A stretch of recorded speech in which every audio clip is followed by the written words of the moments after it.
Soundtrack City, Re Manzovino, che abbiamo già avuto il piacere di incontrare e intervistare con Massimo in maniera esaustiva, direi, però questa volta, almeno io, sono andato a sentirlo direttamente qui al Parco della Musica Ennio Morricone a Roma, tappa del tuo tour. Allora, prima domanda, mi è sembrata che questa tappa sia stata importante per te. Mi spieghi perché?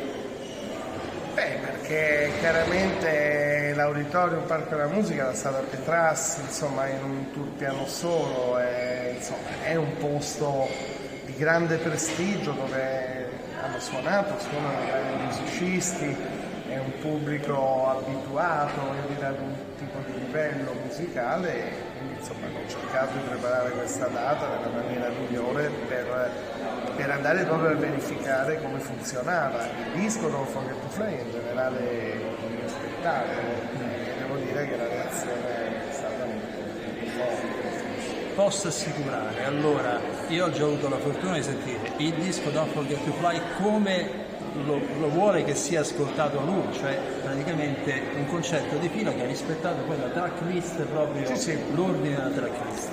Quindi ho visto e avuto il piacere di sentire innanzitutto non solo un pianista, questo non lo sapevo, ma anche un cantante niente male, signore.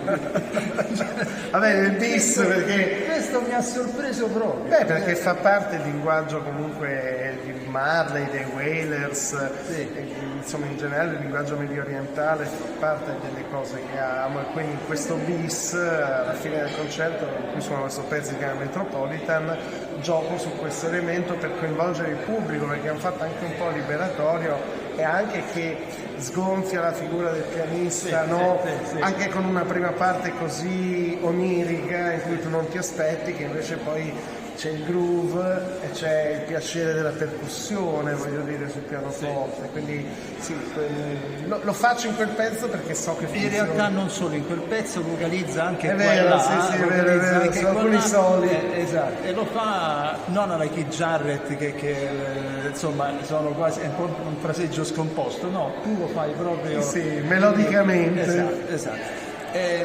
Senti,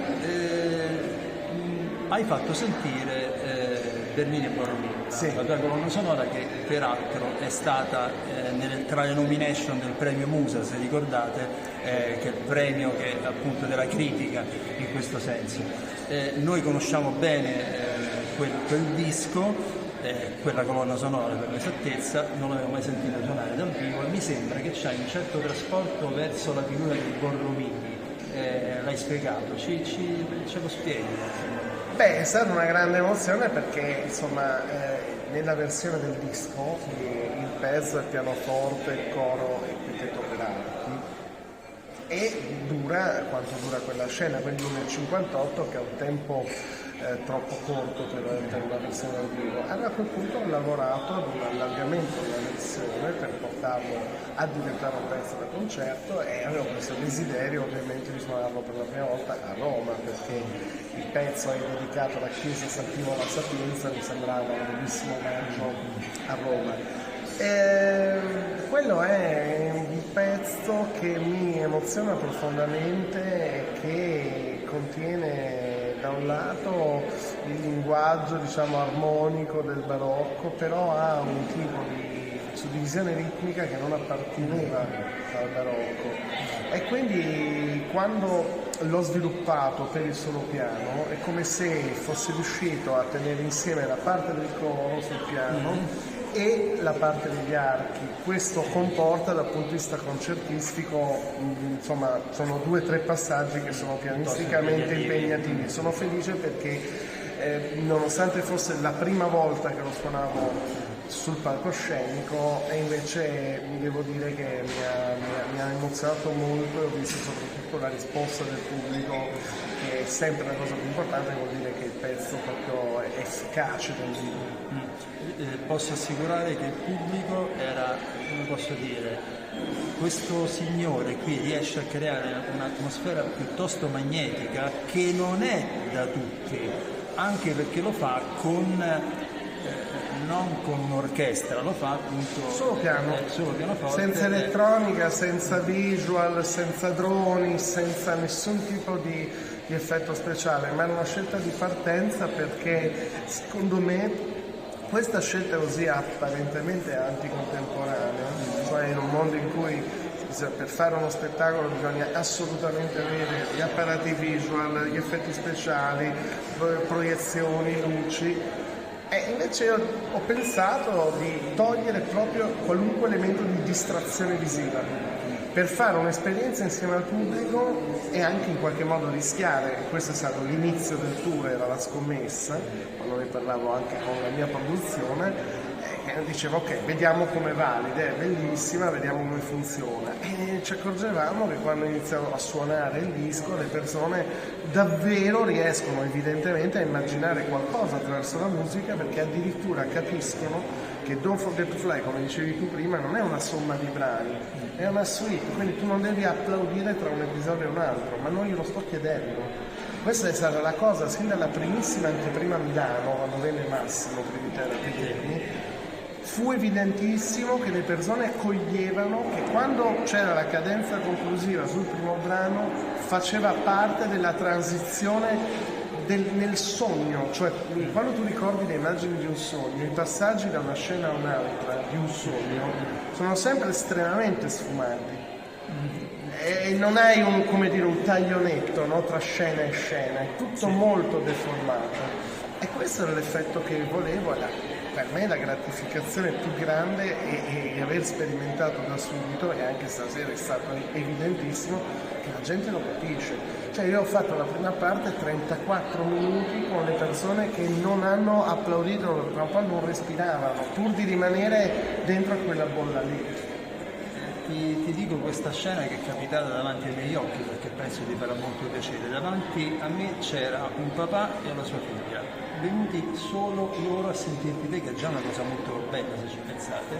A un certo punto, durante questa sua suite, la figlia si è appoggiata alla spalla del papà, ma non nel senso di oddio che noia, no, esattamente il contrario, accoccolata. È stata una cosa bellissima, molto poetica, quindi, ma l'altra cosa che mi ha fatto piacere è che tu non lo sai, ma io conoscevo molto bene Maurizio Pioli, che tu oggi hai ricordato, e non sapevo tantissimo che tu hai iniziato in qualche modo con lui, sì, qui al Teatro Studio a Generazione X 2007. Quindi, esatto, quindi ma c'è documentazione su Google, se uno scrive Generazione X Maurizio Viola, vedi proprio che ci sono articoli che dicono da Generazione X sono usciti Mannarino, Cristicchi, Allevi, De Monzovino, eccetera. Io mi ricordo arrivavo insomma dalla città da dove vengo, che è una piccola città del Friuli, che è Pordenone, sono abbastanza spaurito di entrare qua dentro, e ricordo Maurizio proprio che si era innamorato del mio primo disco Dispari, che tra l'altro quest'anno viene ristampato, e mi ricordo che disse questo disco è bellissimo, stai tranquillo, e arrivai col mio trio all'epoca, mi seguivo piano, fisarmonica, chitarra, percussioni, e in qualche modo quella rassegna aveva la capacità di portare il pubblico. Sì, assolutamente. Io ricordo un Teatro Studio che era pieno, cioè di quando persone. ancora c'era il palco diverso. Quando era proprio, io suonai proprio nella prima diciamo architettura che non si chiamava Gianni Boni. Sì, si chiamava ancora Teatro Studio. E ricordo lui proprio la forza che mi diede, la convinzione che mi diede, e io comunque salì, non sapevo fare questo mestiere, mi ero stato pochissimo sul palcoscenico, ero anche molto timido. E lui disse no, è bellissimo, va benissimo, e quindi gli sarò sempre grato. Allora questa sera, che era una serata importante, quando ho suonato Cammino nella notte dal mio primo disco, mi sembrava bello ricordarlo, perché secondo me è stata una persona che ha aiutato in tanti di noi. Grandissima persona, perché per un ragazzo, io avevo 29-30 anni, c'ho un compositore, cioè che a quell'età veramente sei un bambino. Avere un'opportunità del genere era una prova importante che ti dava, riuscendo a superare, ti dava, voglio dire, poi una forza interiore. Allora, siccome il tournée prosegue. Prosegue, allora 2 febbraio Torino, 14 Trieste, 20 Palermo che sta praticamente già sold out, 23 Ascoli, 6 Udine, 10 Rimini, il 15 tra l'altro al Teatro di Mozart a Mantova, il Teatro di Vienna, il teatro dove Mozart si esibì 14enne con suo padre, che sono un'emozione molto, e poi il 21 di marzo a Terni all'Auditorio Gazzoli. Come fa a ricordarsi tutte le sue date? Per me è un mistero. No, ci tengo perché ogni città è una data importantissima e sono veramente felice, anche perché è una tournée che è partita dall'estate, si sta prolungando fino a marzo, ma temo che andrà avanti anche quest'estate qui. Temo. Ben felice che te immagino. Okay. Spero. Grazie Remo Anzovino, andate a vederlo ovunque va, ve lo raccomando. Ciao a tutti. Grazie Marco e viva Soundtrack City. Grazie. Ciao.